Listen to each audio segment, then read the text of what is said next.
If I showed you two different animes, one considered a masterpiece while the other is seen as hollow, you could probably tell which is which. Something about these animes just feel right. They can deliver a story and make you resonate with the characters in them. And to do that, a director must craft scenes in their mind, build focus, yet still let the audience imagine the world before them. And no other anime shows this more than Attack on Titan.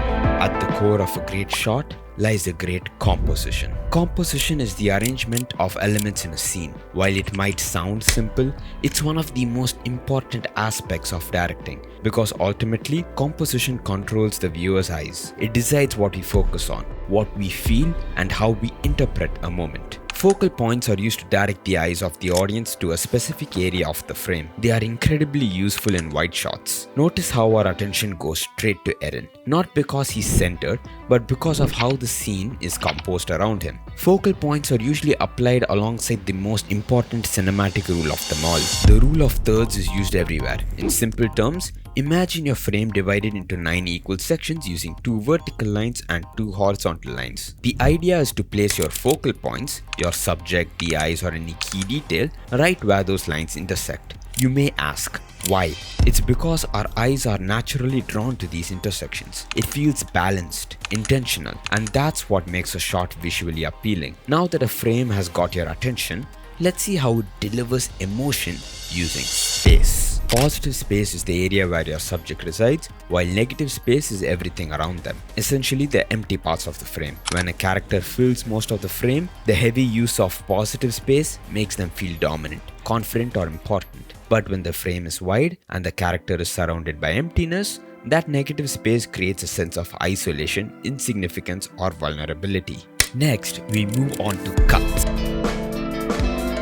Cuts are the transition between shots. Attack on Titan loves to absolutely exploit cuts. For example, instead of just using cuts to transition from one scene to another, they use it to show different aspects of the same scene, as to slowly build it up in the viewer's mind.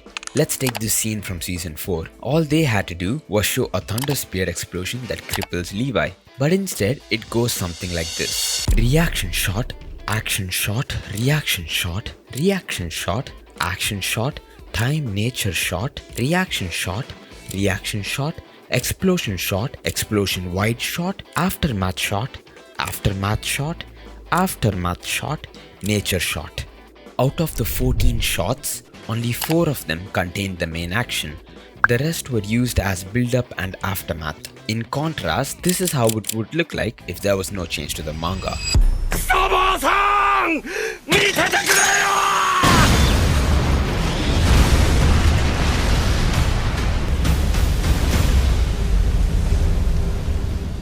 Finally, we have sound. Sound effects are normally what help a director fulfill their vision.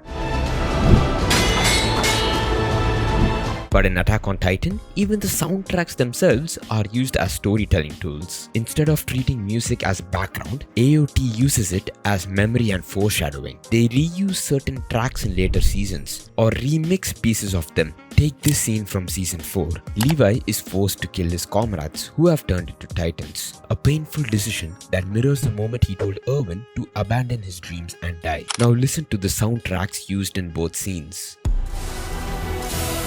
お前ら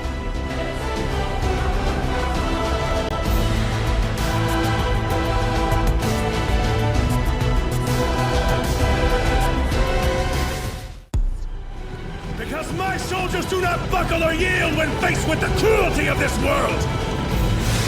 My soldiers push forward. My soldiers scream out. My soldiers rage! It's the same idea brought back to make you feel Levi's internal struggle all over again.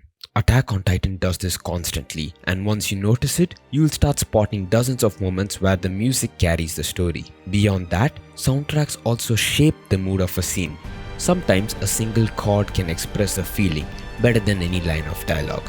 One of Attack on Titan's signature mood is that sense of premonition, the feeling that the battle isn't over yet, that something else is coming and you need to be ready for it. And that brings us to the end of this part.